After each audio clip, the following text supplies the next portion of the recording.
नमस्कार दोस्तों, आज हम जिस शख्सियत से आपकी मुलाकात करवाने वाले हैं, आप देख भी रहे होंगे, किसी भी परिचय की मोहताज नहीं है। आप इनके YouTube चैनल पर भी आप इनको देखते होंगे कि अक्सर आपको कोई ऐसी विचारधारा तरफ ले जाने की बात करती हैं जो आपको पता तो है लेकिन आप उसको अमली जामा पहना नहीं पाते। नीलम बौद्ध जी हमारे साथ में। नीलम जी, आज आप यहाँ पे बदरपुर क्षेत्र में आई, इतनी दूर का सफर तय करके ताजपुर पहाड़ी के धम्मदर्शी बुद्ध विहार के प्रांगण में आपने इतनी महिलाओं को मोटिवेट करने की कोशिश की। देखिए, मैं यहाँ की नहीं बल्कि अगर मैं पूरे देश की बात करूँ, आज पूरे देश का जो सिनेरियो बना हुआ है, चाहे मैं बहुजन समाज की महिलाओं की बात करूँ या अन्य महिलाओं की बात करूँ, भारत तो 1947 में आज़ाद हुआ, लेकिन विडंबना है कि 1947 के बाद आज भी महिलाओं की स्थिति नहीं बल्कि पुरुषों की स्थिति भी जैसी थी वैसी की बनी है। शारीरिक रूप से तो आज़ाद हो गए, लेकिन जो मानसिक गुलामी है आज भी कहीं ना कहीं उस गुलामी से बहुजन समाज के लोग और इस देश की तमाम महिलाएं, चाहे वो किसी भी क्षेत्र, भाषा, धर्म से आती है, वो आज भी कहीं ना कहीं उस चीज़ से अपने आप को जूझ रही है। और जूझने का जो कारण है वो क्या है? क्योंकि बेसिक जो धर्म ग्रंथ है, धर्म ग्रंथ कहीं ना कहीं आज भी महिलाओं को गुलाम बनाए रखे हुए, और उसका कारण ये कि पैदा होते ही महिलाओं को जिस तरह से धर्म ग्रंथ थमा दिए जाते हैं, सुबह शाम घर में जो कर्म कांड होते हैं, पूजा पाठ होते हैं, वो कभी भी सवाल करना नहीं सिखाते, बल्कि वो परंपराओं के आधार पर या हमारे बड़े बुजुर्ग करते आए हैं, इस तरह की चीजें उनको बताते हुए कहीं ना कहीं आगे उसी दिशा में ले जाने का काम करते हैं, जिससे कि हम देख रहे हैं कि आज भी महिलाओं की स्थिति तस की जस बनी हुई है। ये बहुत भारी एक प्रश्न भी है और सोचने वाली बात भी है कि हम बड़ी बड़ी बातें तो कर लेते हैं, महिलाओं के सशक्तिकरण की बात करते हैं, महिलाओं को आगे बढ़ाने की बात करते हैं, महिलाओं को समानतावादी दृष्टिकोण के तहत देखने की बात करते हैं, महिलाओं को सही दिशा में एजुकेट करने के साथ साथ में उन्हें जागरूक नहीं करेंगे तब तक मैं कहती हूँ किसी भी तरह की क्रांति संभव नहीं है। क्योंकि बाबा साहब ने कहा था कि मैं किसी भी समाज की उन्नति इस बात से आंकता हूँ कि उस समाज की महिलाएं कितनी पढ़ी लिखी, शिक्षित और जागरूक है। क्योंकि जागरूक जो शब्द है बाबा साहब ने इसलिए इस्तेमाल किया क्योंकि आज हम देखते हैं, क्योंकि बाबा साहब ने इस कड़ी में एक बात और कही, मैं उसको भी दर्शकों को बताना चाहूंगी। बाबा साहब ने कहा था कि मैं पढ़ा लिखा व्यक्ति उस व्यक्ति को मानता हूं जो अपने दुश्मन की पहचान रखता है। लेकिन आज हम देखते हैं, चाहे राजनीतिक तौर पे या सामाजिक तौर पे या धार्मिक तौर पे, आज हमारे लोग बाबा साहब का नाम तो ले रहे हैं, बाबा साहब का झंडा तो उठा रहे हैं, जय जयकार तो कर रहे हैं, लेकिन जो शिक्षा की बात करी परम पूज्य बाबा साहब ने, एकेडमी शिक्षा की तो बात की, लेकिन उसके साथ साथ में जो जागरूकता है एक बहुत महत्वपूर्ण कड़ी है। क्योंकि कहीं ना कहीं किसी भी व्यक्ति का जो मानसिक विकास होता है वो जागरूकता से होता है। आप शिक्षित हो गए लेकिन जागरूक नहीं है तो आपकी शिक्षा किसी भी काम की नहीं है। इसलिए जरूरी है कि शिक्षित होने के साथ साथ आप जागरूकता की तरफ बढ़े, और जिस दिन आप जागरूकता की तरफ बढ़ेंगे, जो कर्म कांड है, पूजा पाठ है, इनसे बाहर निकलकर आप एक वैज्ञानिक दृष्टिकोण की तरफ बढ़ेंगे। और जब आप वैज्ञानिक दृष्टिकोण की तरफ बढ़ेंगे तो आप अपना भी विकास करेंगे और परिवार का विकास करेंगे और स्वाभाविक सी बात अपने समाज का विकास करेंगे। नीलम जी, आप जो हमारा बहुजन समाज है, आपने इसमें महिलाओं की स्थिति देखी होगी। अभी आपने कुछ दिनों पहले हाथरस की घटना देखी होगी, इसके बाद दिल्ली में भी कई घटना घटी।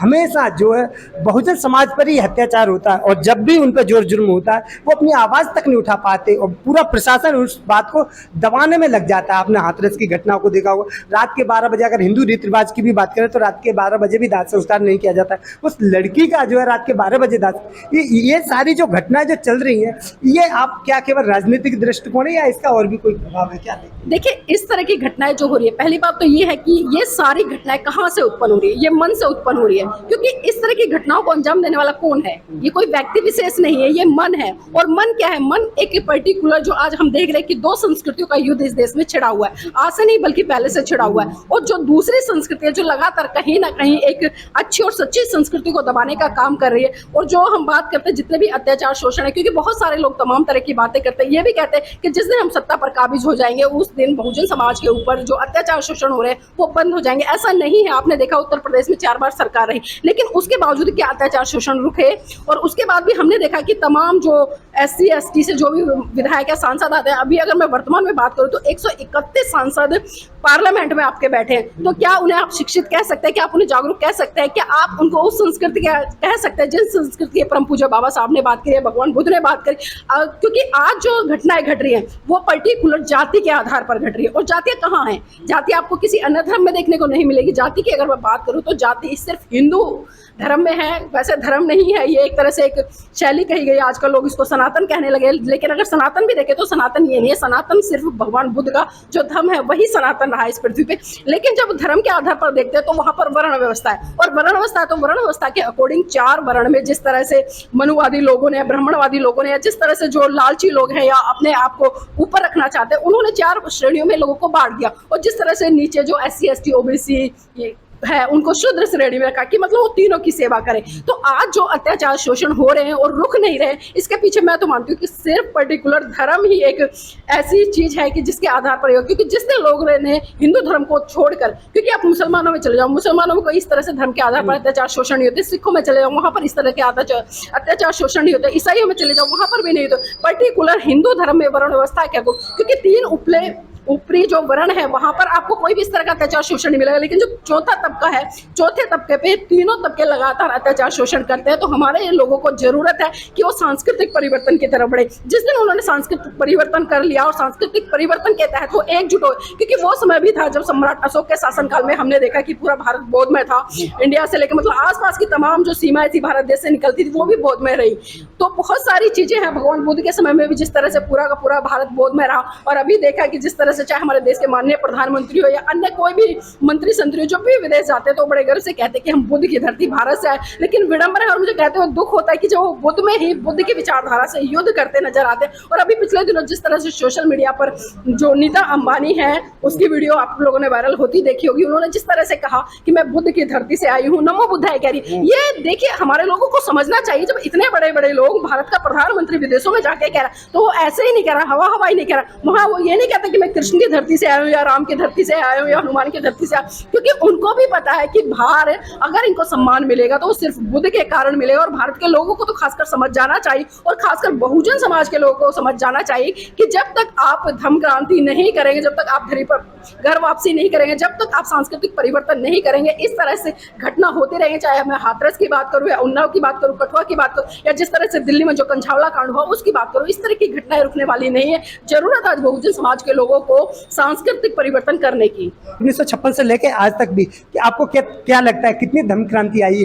कितने लोगों ने धर्म परिवर्तन किया है, क्या ये धर्म परिवर्तन की दिशा में लोग हमारे जाके नहीं रहे? और आपने शूद्र समाज की जो बात करी, वो शूद्र समाज में भी कई सारी ऐसी जातियां बना दी हैं, कोई अपने आप को ऊंचा समझता, कोई नीचा समझता, आपस में एकजुट नहीं हो पा रहे। इन सबको एकजुट करने के लिए क्या करना चाहिए? देखिए तो सबसे पहला कारण है निजी स्वार्थ। आप देखिए आज तमाम संगठन, यहाँ तक कि अगर मैं रजिस्ट्रेशन की बात करूं तो मोटे मोटे तौर पर जो पेपरों में रजिस्टर्ड है संगठन, कम से कम 60-70 हजार संगठन जो महान पुरुषों के नाम पर रजिस्टर है। हर गली मोहल्ले में आपको संगठन मिल जाएंगे, लेकिन विडंबना यह है कि वो संगठन सिर्फ अपने तक सीमित है। आप कैलकुलेशन कीजिए, अगर मैं यहाँ पर 60,000 संगठन की बात करूँ, 60,000 में से अगर आप एक एक अध्यक्ष उठाए तो 60,000 अध्यक्ष हैं इस भारत देश में। अगर वो 60,000 अध्यक्ष एक दिन अगर एक भी व्यक्ति को भगवान बुद्ध की, बाबा साहब की आइडियोलॉजी बताते हैं, इस देश की अच्छी संस्कृति और अच्छी संस्कृति से और सच्ची संस्कृति से रूबरू कराते हो, तो मैं कहती हूँ बहुत बड़े स्तर पर परिवर्तन आएगा। लेकिन आज लोगों ने सिर्फ संगठनों को अपने निजी स्वार्थों के लिए यूज करना शुरू कर दिया। कहीं चुनाव होते हैं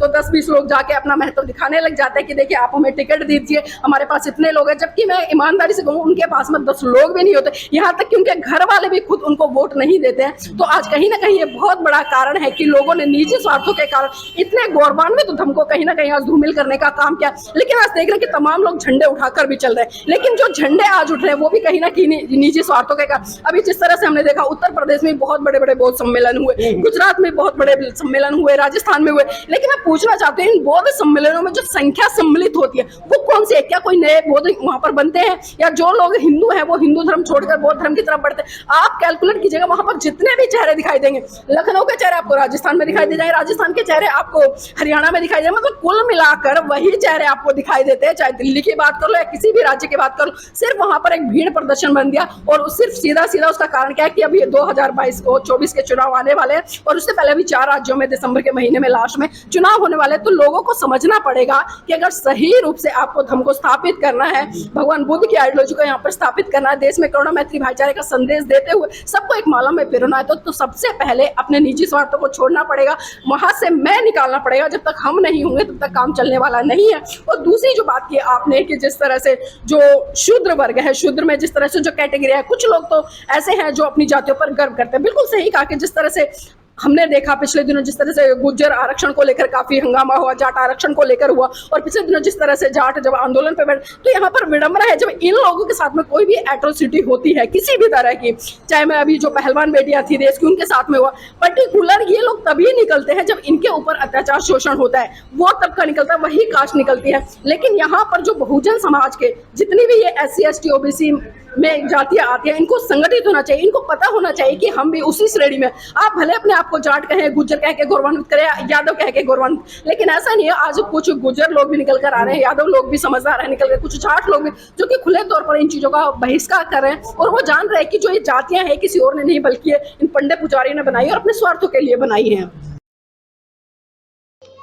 NCR करंट न्यूज़ को सब्सक्राइब करें और नोटिफिकेशन सबसे पहले पाने के लिए दबाएं बेल आइकॉन।